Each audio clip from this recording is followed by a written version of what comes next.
Thank you, everybody, for being here.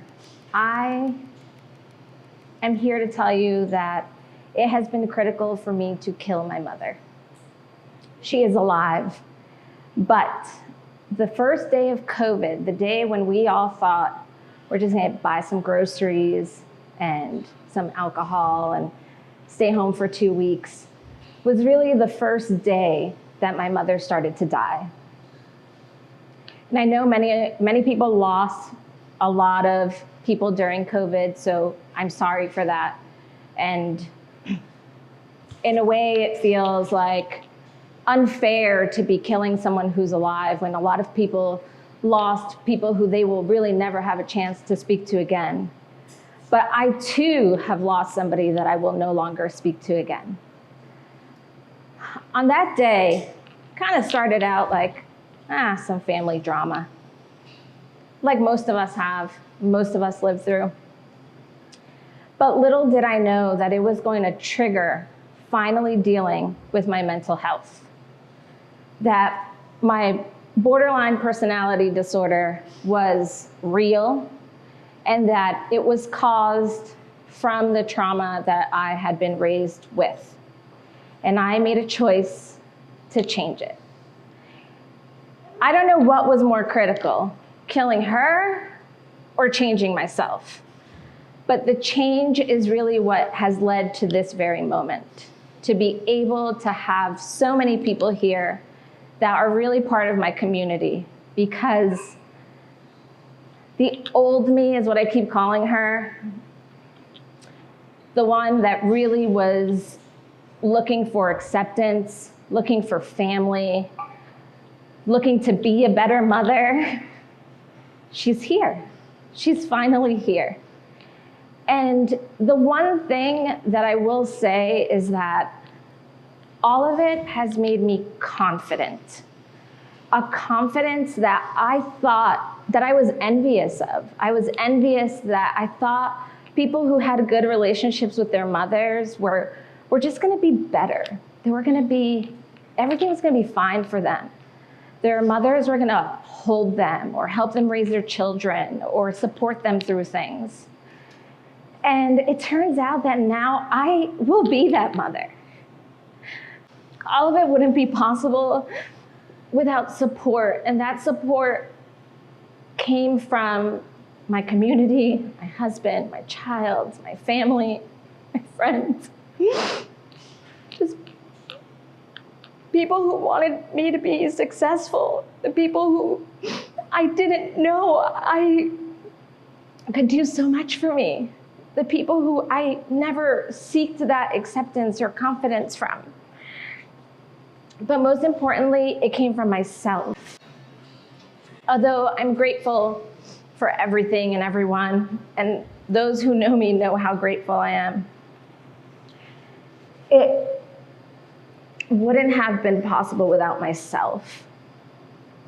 A decision to change, a decision to realize that the change had to come from me, that I couldn't change anyone else. I couldn't change her. I can't change her. So instead, the best thing I could do was kill her off. There's no hope.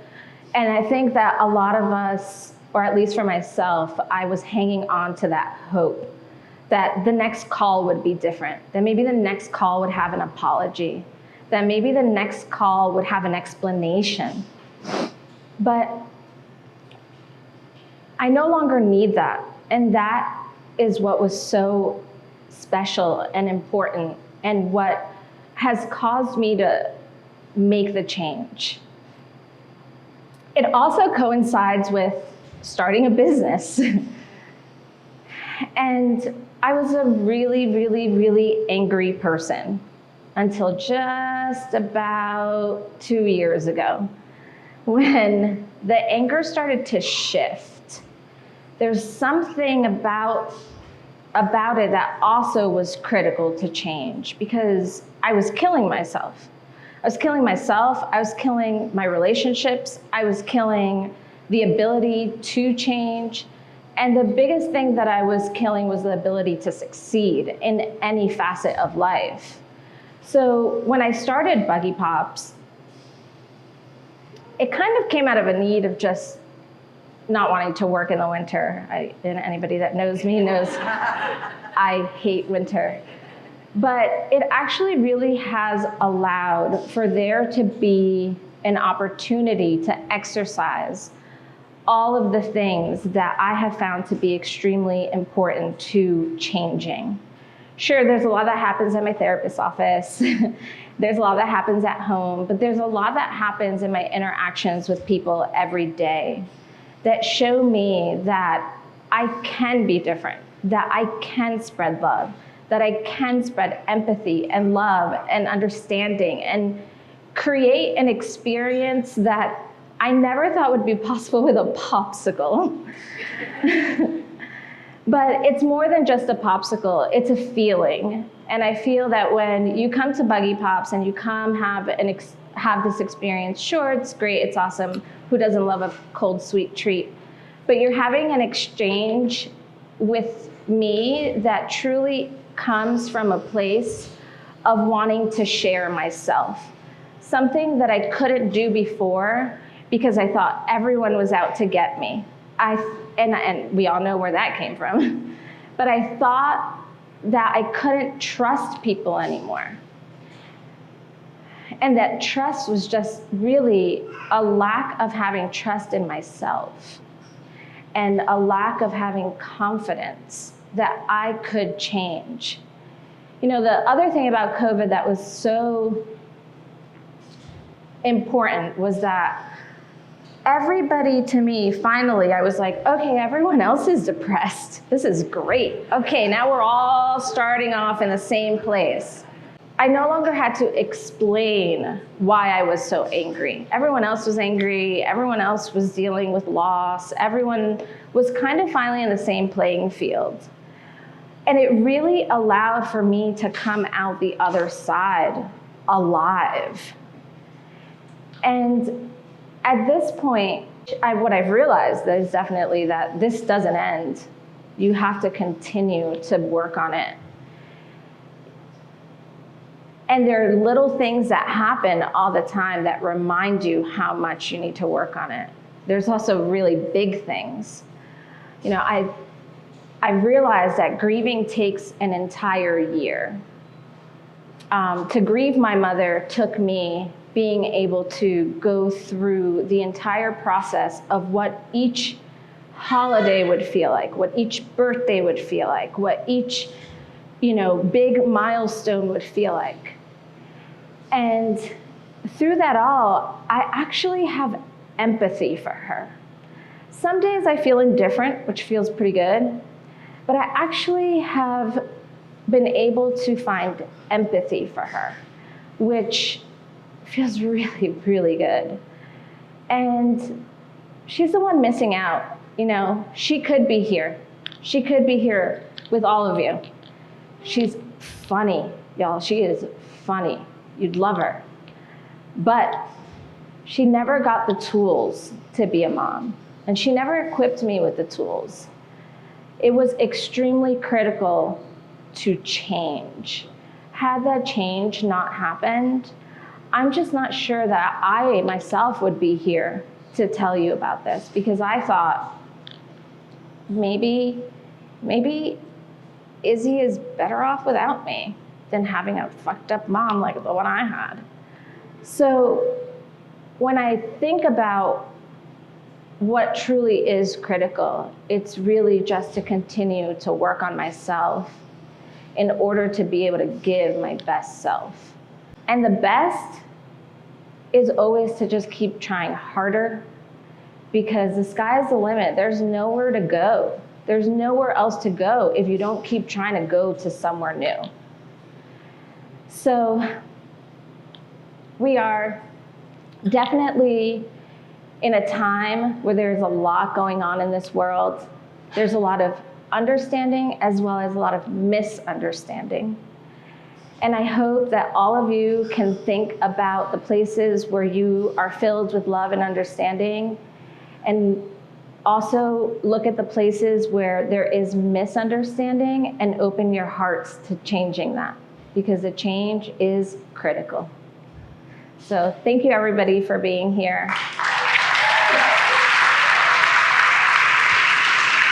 Back here. Oh, right. This business thing I built. Buggy Pops is a tricycle and a cart. You can find us at East Asheville Farmers Market today from 3 to 6. North Asheville Farmers Market every Saturday from 8 to 12. If you follow us on social media, Buggy Pops AVL, I try to post where we're going to be at. We'll be pretty busy this weekend at a lot of places. But also you can find us on the menu of Wicked Weed, Funkatorium, the Montford, so many places, guys, so many places. And next year, we will have a brick and mortar. You heard it here first. Bombshell, breaking news. What do you do when you want to call? What do you do when you want to call your mom? I never want to call her anymore. That feeling has gone away. Also, I see her look at my social media. She does follow Buggy Pops, so she does know what I'm up to. But which feels good, actually. It's kind of like a big F you. I'm doing it without you. So that feels good. But I honestly, I never have the feeling to call her anymore. Yeah. Anyone else have a question? Yes. Do you realize how badass it is to be at the point we're at, and how much respect everyone in this room has to you? Thank you. All right. Thank you so much. I'm so grateful that you are all here, honestly. Like I thought maybe there'll be 20 people there. That'll be nice and intimate. And then I came here last night and saw all these chairs and I was like, oh man, this many people care about what I have to say. It felt really good. So thank you, everyone.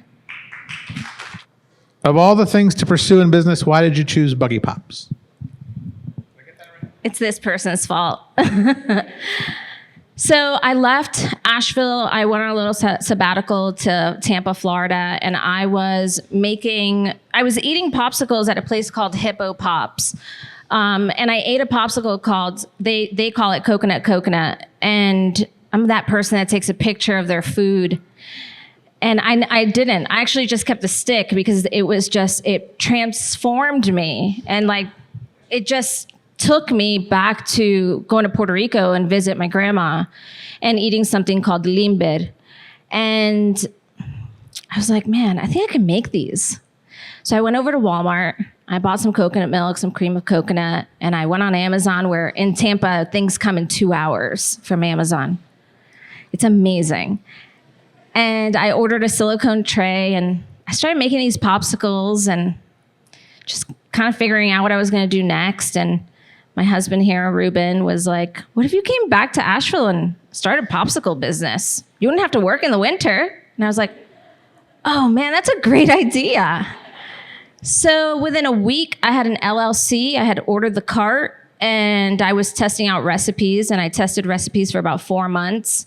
And I just figured it out. It is crazy to think that only 3 years ago, I knew nothing about dry ice, and now I could teach you an entire class about it. But yeah, it really came from a place of kind of working backwards and feeding what I needed the most, which was to take care of my health by not working in the winter. So I also live with seasonal affective disorder, and I take medication for 6 months out of the year to try to handle that. So it really has been a business built more around taking care of my mental health and making sure I'm healthy inside my warm house than angry trying to feed people.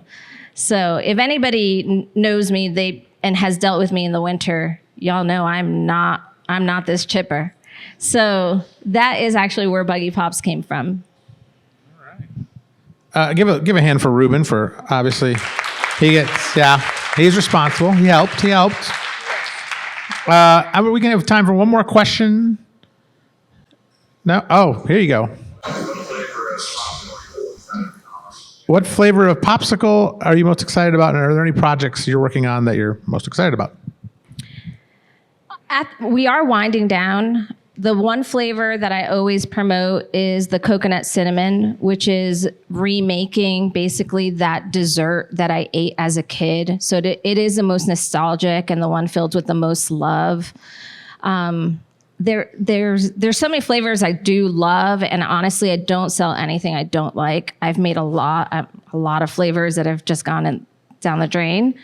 But right now, there's nothing in the works other than trying to survive the next 7 weeks, honestly. But hopefully next year, we will be working with a lot of local makers in doing pairings, where at our new physical space, you'll be able to pair up drinks with popsicles.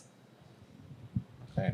And if you look under all your chairs, you'll find a cocoa cinnamon. I'm just kidding. That would be interesting. Okay, well, that wraps it. I just want to thank Citizen Vinyl. Please put your hands together for giving us this great space.